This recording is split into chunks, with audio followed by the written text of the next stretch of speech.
I understand what it was like for her raising us as a single mom. I understand what it's like to just be in a womb, right? Because I'm doing some womb healing. So I say all that to say, I think a lot of times in this world, we don't understand or we don't know the true impact or embrace that women deal with in this life. Just to have birth kids, right? On top of getting married and having a partner, love.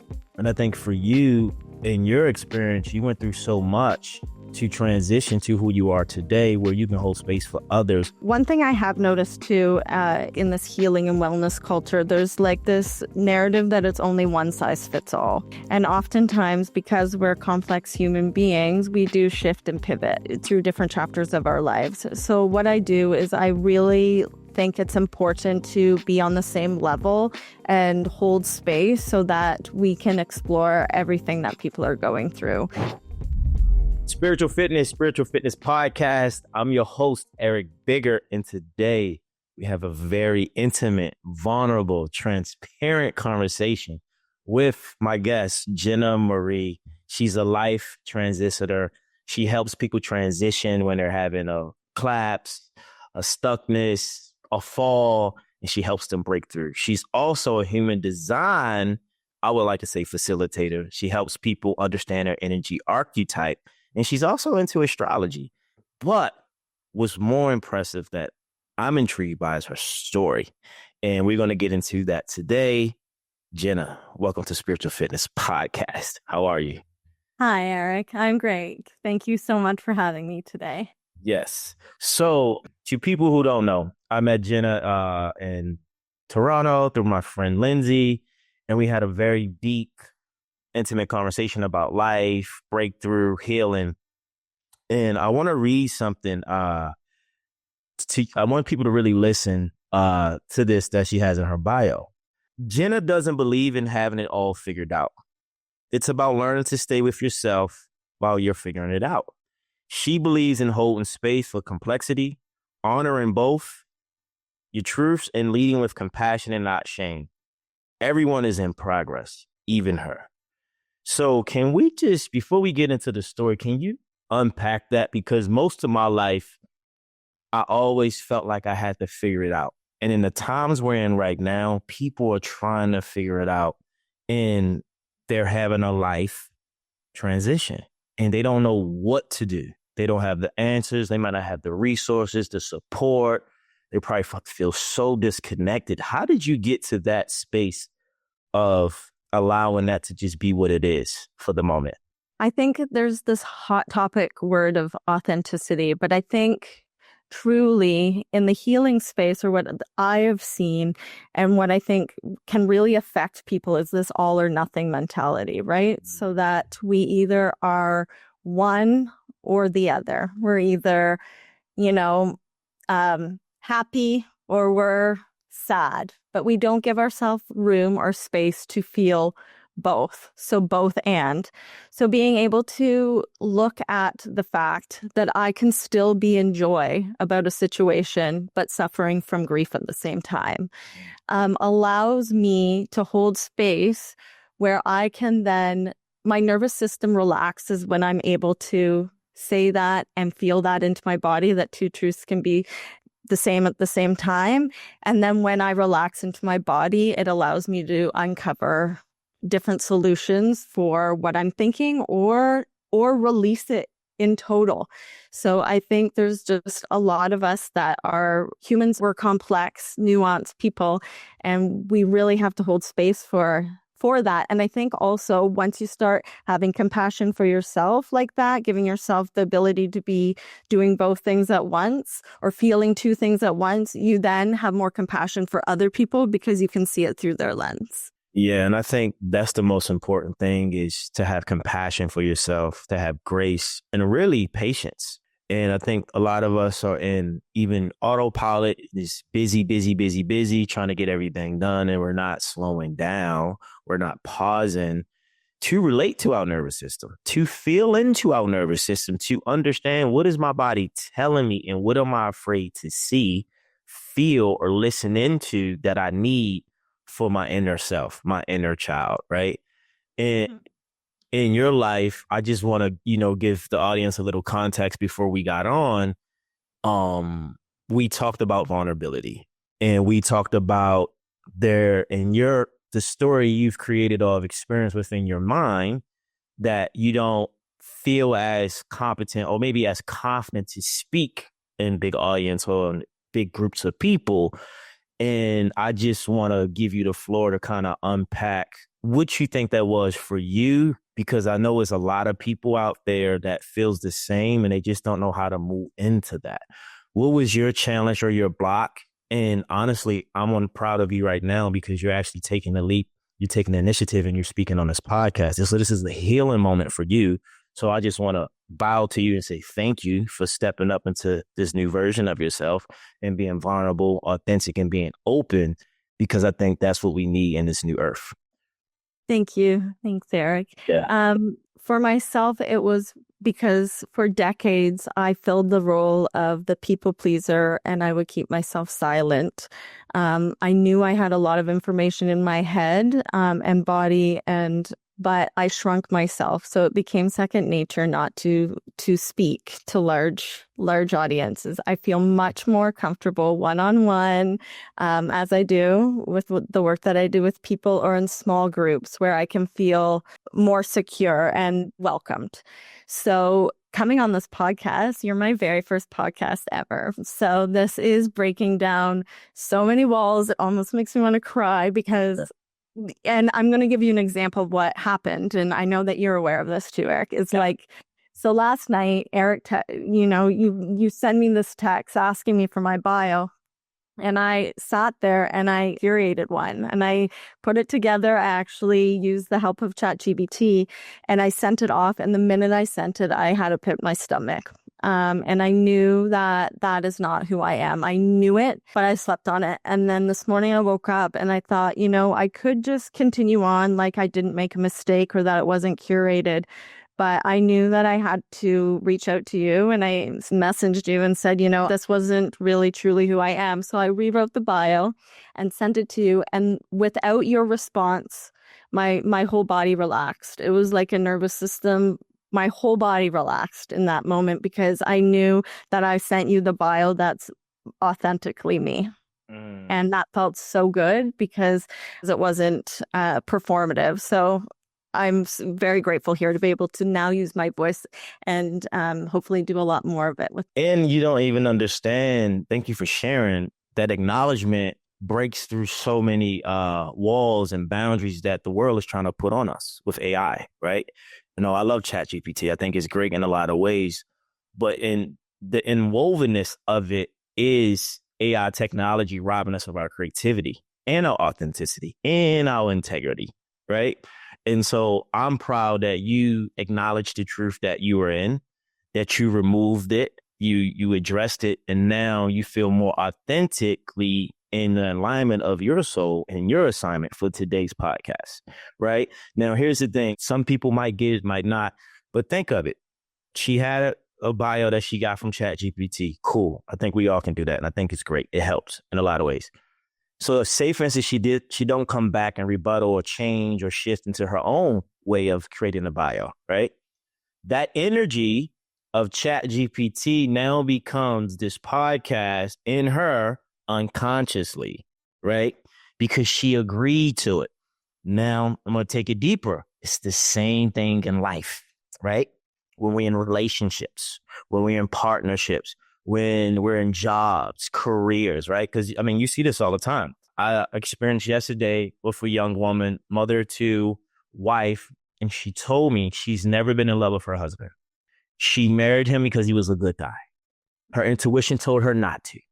So again, as people, we rob ourselves of the truth that we know because of this false fear that's not even there. We're creating it because we don't want to, quote unquote, make a mistake or do the wrong thing. But the wrong thing is actually the right thing. And that's listening to your intuition and doing what Jenna did this morning. And she changed her bio. And I didn't know that until she said that. And I read a part of the bio she changed.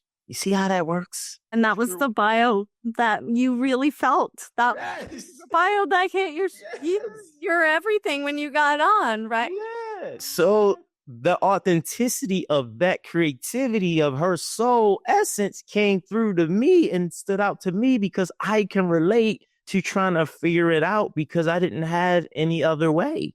You know, you made me feel like, as I know, but still others listening, that is okay, that you don't know what to do, that you don't have the answer and you can't figure it out.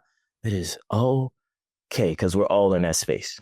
Yeah, and that's what I was just going to speak about is the fact that and also holding compassion for ourselves when we realize we didn't follow our intuition.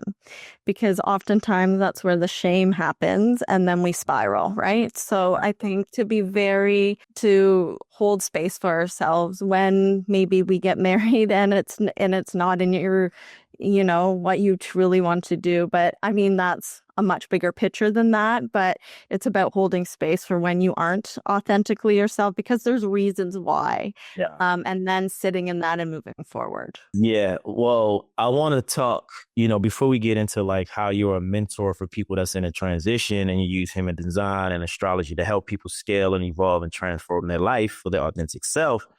I want to talk briefly about the transition you were in to get to where you are today. I know your mom, your son He's 9.5. He's 9.5. I was close, right? Mm-hmm. So you have a son.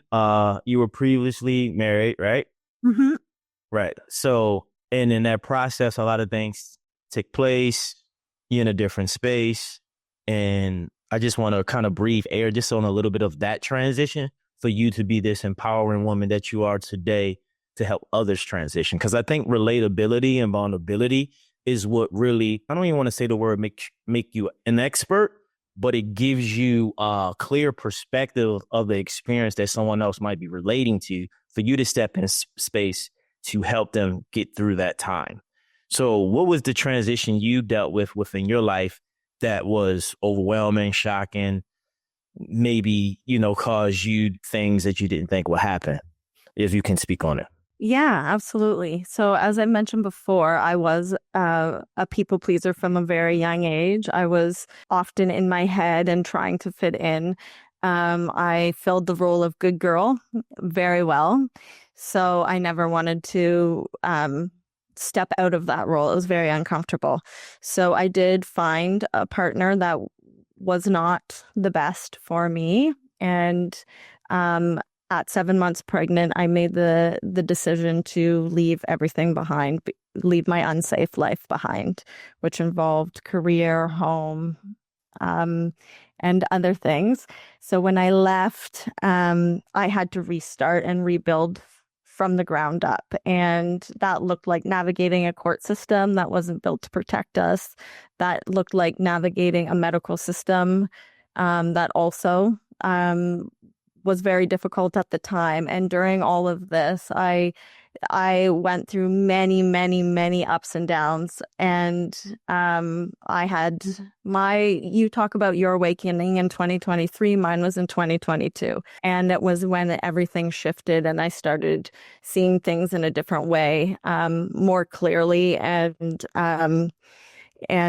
But it was at my lowest moment. And so when I shifted, I started to see the people around me shift. I started to see my son shift into a more passionate, like into himself more. So that's my story. And I think it's very imperative to know, at least in my line of work, I have the privilege to work with so many moms and so many women that or wives or mothers. And there's a shadow side to being a mom, right? That I've witnessed. And I come from a space of, I had a mother wound and I had judgment on my mom and I had resentment on my mom. And now today, because of, all the healing that's taking place in my life and me being in front of so many moms, I'm able to have way more compassion, way more grace from my mom. And we actually even having a better relationship because now I understand what she went through at 21 years old. I understand what it was like for her raising us as a single mom. I understand what it's like to just be in a womb, right? Because I'm doing some womb healing, through the power of my girlfriend. So I say all that to say, I think a lot of times in this world, we don't understand or we don't know the true impact or embrace that women deal with in this life just to have birth kids, right? On top of getting married and having a partner, love. And I think for you, in your experience, you went through so much to transition to who you are today, where you can hold space for others who's dealing with the same even problems, challenges, or changes. Now, Jenna, in your line of work, what is the root to what you do for people outside of transition in their life? What is your pillars of helping people get to the other side of their suffering? One thing I have noticed too is oftentimes in this culture, like in this healing and wellness culture, there's like this narrative that it's only one size fits all. And oftentimes, because we're complex human beings, we do shift and pivot and through different chapters of our lives. So what I do is I really think it's important to be on the same level and hold space so that we can explore everything that people are going through at the time to uncover where it's coming from. And if we try something that doesn't work or doesn't feel right, just holding space and shining light on the parts of themselves that they might not see, because I see it so clearly for them. And so often we block those. I really appreciate doing that for people. It's just holding the space. Yeah. And, you hold the space through relatability, contemplation, and holding people to a space that they're comfortable in so you can really see into them to know that they're okay, even if they don't feel it in the moment, because you experienced that for yourself. Now, with holding space in such an authentic, genuine way, compatible or connected or collaborative with human design and astrology, how does that work? Can you dive more into that for your business? Yeah, actually, last night I met with a friend of mine, and this was the first time I did his human design and his energy, and we actually and I did it a different way because he is very analytical, and if I would have shown him his human design chart right away, he would have just been focused on the mechanisms of the picture of the design. Yeah. So we sat, and before we had this conversation. I said, he knew nothing about human design. I said, I'm just going to read you some of your energy, like what this is showing you for your energy. And in the moment, we had so many moments that were relatable even in that environment. And I can tell you one in a minute. But we went over his energy, and he was in the moment instead of thinking about human design. And we were able to tap into different things that he has never explored, like being a generator and feeling why he generates. And those are the joys he should follow, or why he's so connected with like he's got an environment of shores. So for those who don't know, human design has environments that we process our information and feel the best in our body. Right. And so when we were discussing that, the light bulbs were coming on. And for me, it's not about, I never use it as a tool to dictate anything. I use it more as a tool for reflection and validation for people. Yeah, reflection and validation is great. Now, I got a quick. Oh, maybe can you read my energy? I mean, because you kind of know some of my stuff, but I'm a generator to people who are listening and watching. I'm a human design generator 3/6. I'm a Pisces sun, a Sag moon with a Libra rising. My North Node is Pisces, fifth house Placidus, sixth house whole sign. So by me giving you that, what are you picking up on, or what are you reading? So the way that I would say for Eric is he, as a generator, he should be following his joy, right? So what lights him up in the moment is the dictator of things that he should be tuning into more in his body. And then things that make him feel, generators generate when they're doing things that they should follow, and then they feel more burnt out, or like they can't focus or take control of situations when they're not generating energy. So it's about following what's feeling in your body. That was profound. That little snippet right there. They feel frustrated or overwhelmed when they feel like they can't generate energy. Usually it's the other way around. We say yes to things that frustrates us, or that it's not a hell yes in the moment. Mm-hmm. It's just, oh, that sounds good. And then we'll get into that container or that project and be like, I don't want to do that. But deeper down, it's because I can't generate the energy I want because I'm not really excited about this. It's just a thing. I thought I was going to be excited. And I think my challenge has been knowing when to wait to respond instead of saying yes because off an impulse, because it sounds good, but does it feel good?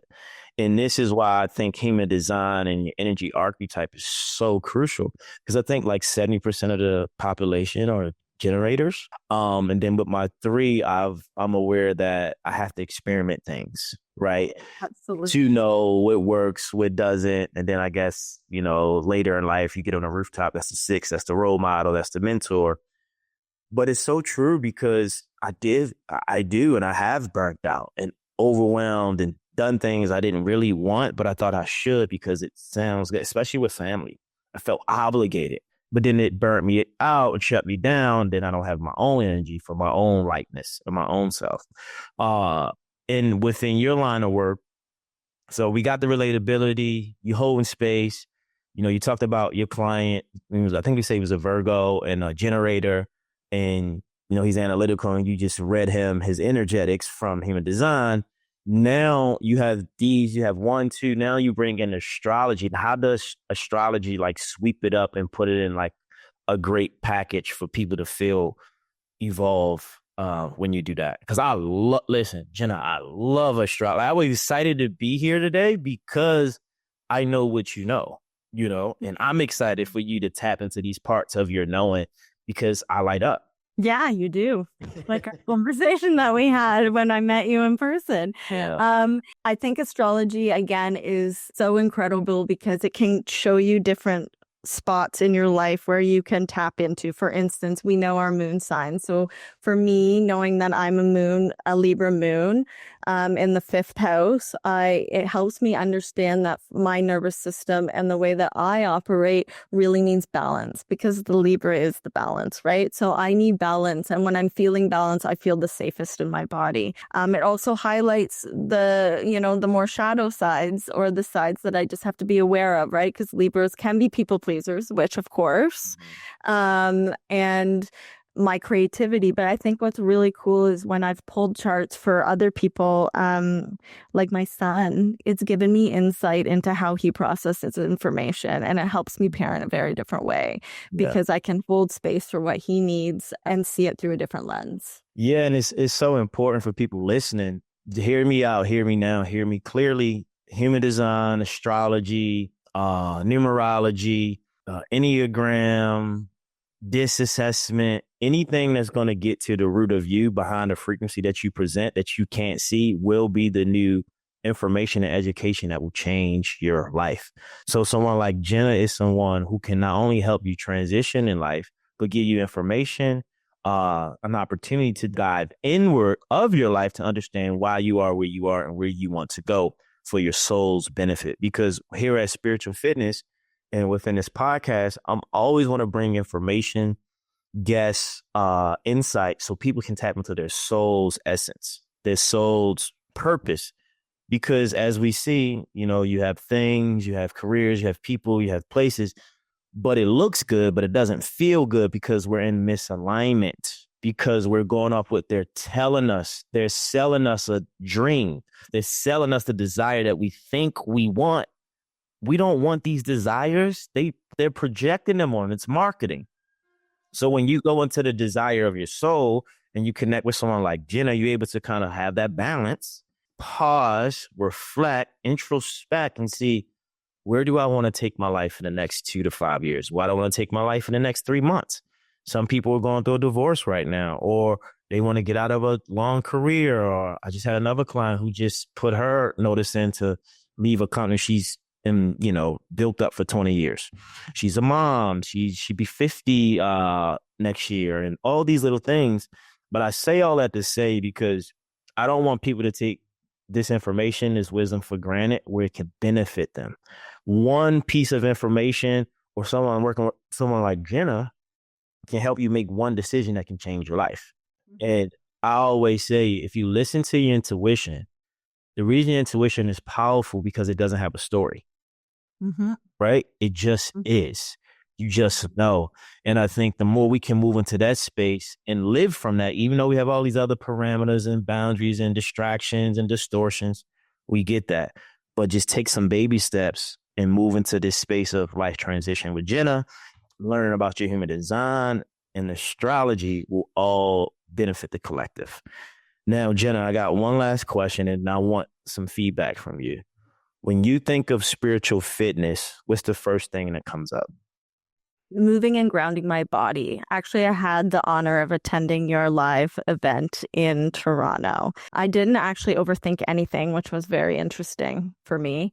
And I walked away feeling incredibly, I felt good. I felt good because it was moving my body and you were acting in a totally aligned and present way. And I felt so great, both mentally and physically, after I completed your class. So when I think of spiritual fitness, I feel like grounding and tapping in. Grounding and tapping in, spiritual fitness, people. Now, Jenna, how can we find you? How can we get into your energy? How can we pull more of your work so we can benefit our life? So you can find me at Wild Child Jenna. That's my Instagram handle. And then my website is wildchildgroup.com. So people can reach out that way if they'd love to connect in any way. That would be great. I look forward to meeting people. Yes, and we'll put everything in the show notes. And last but not least, can you give us some encouraging words or some inspiration from your soul's essence today?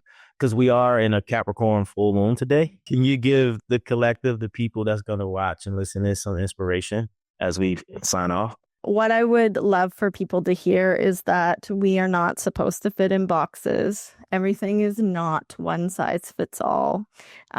We are all complex, nuanced human beings going through a life experience. So if you're feeling one way or another, if we could just tap into the gray area of the black and white and slow down and hold space and compassion for each other, I think that it's such a beautiful place to reside in. And it's okay to reach out and ask for people that you care about to support you during these times of transition. So it is. There it is, guys. Thank you, Jenna. Thank you for your time, your energy, and your essence.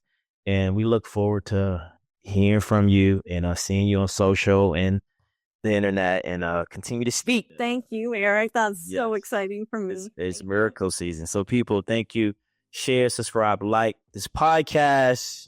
Available everywhere. Go to YouTube, follow me, connect with me, and continue to be spiritually fit. We out. Peace and love.